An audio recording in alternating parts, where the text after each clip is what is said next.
নমস্কার বন্ধুরা, তনুশ্রীজ কিচেনে আপনাদের সবাইকে স্বাগত। আজ আবারও চলে এলাম আরও একটি নতুন রেসিপি নিয়ে। আজ আমি বানাবো পুরো নিরামিষ সজনে ডাঁটা রেসিপি। সজনে ডাঁটা এভাবে নিরামিষ রান্না করলে খেতে খুবই সুস্বাদু হয়। তাহলে বন্ধুরা ভিডিওটি দেখতে থাকুন, আর ভিডিওটি ভালো লাগলে একটি লাইক দিয়ে চ্যানেলটি সাবস্ক্রাইব করবেন। তাহলে চলুন বন্ধুরা, আর দেরি না করে ভিডিওটি শুরু করা যাক। প্রথমে এখানে আমি নিয়েছি কয়েকটি সজনে ডাঁটাগুলোকে এভাবে লম্বা লম্বা করে কেটে নিয়েছি। আর এখানে দুটো আলু কষা ছাড়িয়ে এভাবে লম্বা লম্বা করে কেটে নিয়েছি।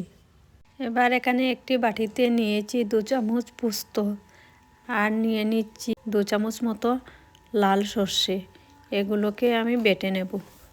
এবার এদিকে একটি কড়াই বসিয়ে দিয়েছি। কড়াই বসিয়ে এর মধ্যে দিয়ে দিচ্ছি কিছুটা সর্ষের তেল। সর্ষের তেলটাকে গরম করে নেব। সর্ষের তেলটা গরম করে নিয়েছি। এবার এর মধ্যে দিয়ে দিচ্ছি কেটে রাখা আলু আর সজনে ডাঁটা।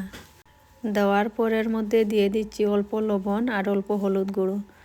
লবণ আর হলুদ গুঁড়ো দেওয়ার পর এগুলোকে অল্প কিছুক্ষণ নাড়াচাড়া করে একসাথে ভালোভাবে মিশিয়ে নেব।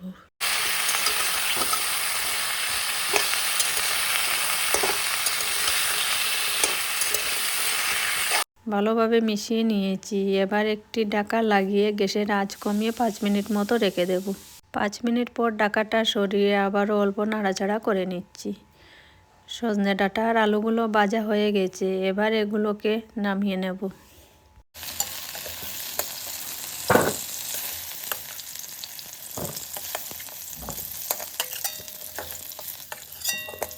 সজনে ডাঁটা আর আলুগুলো আমি নামিয়ে নিয়েছি। আবারও কড়াইতে অল্প কিছুটা তেল দিয়ে দিচ্ছি। সর্ষের তেল দেওয়ার পর তেলটাকে গরম করে নিয়েছি। এবার এর মধ্যে দিয়ে দিচ্ছি ফোড়নের জন্য অল্প কালো জিরে। কালো জিরে দেওয়ার পর এর মধ্যে দিয়ে দিচ্ছি ছোটো ছোটো করে কেটে রাখা 2টো টমেটো। টমেটো দেওয়ার পর এর মধ্যে দিয়ে দিচ্ছি স্বাদ মতো লবণ। লবণটা আমি আগেই দিয়ে দিচ্ছি, তাহলে টমেটোটা খুব তাড়াতাড়ি সেদ্ধ হয়ে যাবে। টমেটোগুলো কিছুক্ষণ নাড়াচাড়া করে নিয়েছি। টমেটোটা প্রায় গলেই গেছে। এবার এর মধ্যে দিয়ে দিচ্ছি 1/2 চামচ হলুদ গুঁড়ো আর 1/2 চামচ লঙ্কার গুঁড়ো। এগুলো দেওয়ার পর একসাথে ভালোভাবে মিশিয়ে নেব।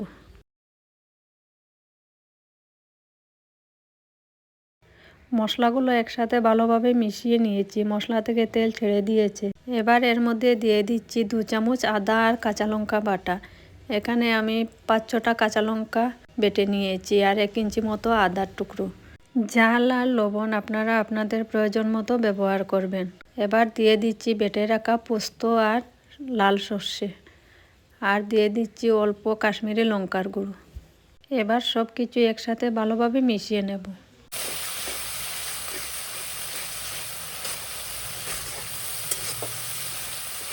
সব কিছু একসাথে ভালোভাবে মিশিয়ে নিয়ে এর মধ্যে দিয়ে দিচ্ছি মশলার বাটি ধুয়ে অল্প জল দিয়ে কিছুক্ষণ নাড়াচাড়া করে গ্যাসের আঁচ কমিয়ে মশলাটাকে ভালোভাবে কষিয়ে নেব। মশলাটাকে খুব ভালোভাবে কষিয়ে নিয়েছি। মশলা থেকে তেল ছেড়ে দিয়েছে। এবার এর মধ্যে দিয়ে দিচ্ছি ভেজে রাখা আলু আর সজনে ডাঁটা। আলু আর সজনে ডাঁটা দেওয়ার পর মশলার সাথে ভালোভাবে মিশিয়ে নেব।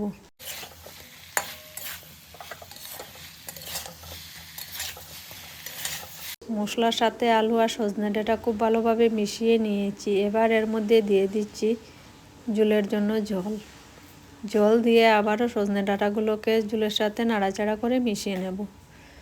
ঝোলের সাথে নাড়াচাড়া করে ভালোভাবে মিশিয়ে নিয়েছি। ঝোলটা ফুটে গেছে। এবার এর মধ্যে দিয়ে দিচ্ছি অল্প চিনি। নিরামিষ যে কোনো রান্নাতে অল্প চিনি দিলে খেতে ভালো লাগে। চিনি দেওয়ার পর আবারও অল্প নাড়াচাড়া করে একটি ঢাকা লাগিয়ে 5-6 মিনিট মতো রেখে দেব। 5-6 মিনিট মতো ভালোভাবে ফুটিয়ে নিয়েছি। এবার ঢাকাটা সরিয়ে দেখে নিচ্ছি। দেখতেই পাচ্ছেন বন্ধুরা, আমার নিরামিষ সজনে ডাঁটা পুরো তৈরি হয়ে গেছে। এবার অন্য একটি পাত্রে নামিয়ে নেব। এভাবে সজনে ডাঁটা রান্না করলে গরম গরম ভাতের সাথে খেতে খুবই দারুণ লাগে। তাহলে বন্ধুরা এভাবে নিরামিষ সজনে ডাঁটা একবার করে বানিয়ে খেয়ে দেখবেন, খেতে খুবই ভালো লাগবে। আর আমার আজকের এই রেসিপিটি আপনাদের কেমন লেগেছে তা অবশ্যই কমেন্ট করে জানাবেন, আর ভিডিওটি শেয়ার করে দেবেন। তাহলে বন্ধুরা আজকের মতো ভিডিওটি এখানেই শেষ করছি। আবারও দেখা হচ্ছে আরও একটি নতুন ভিডিওতে নতুন রেসিপির সাথে।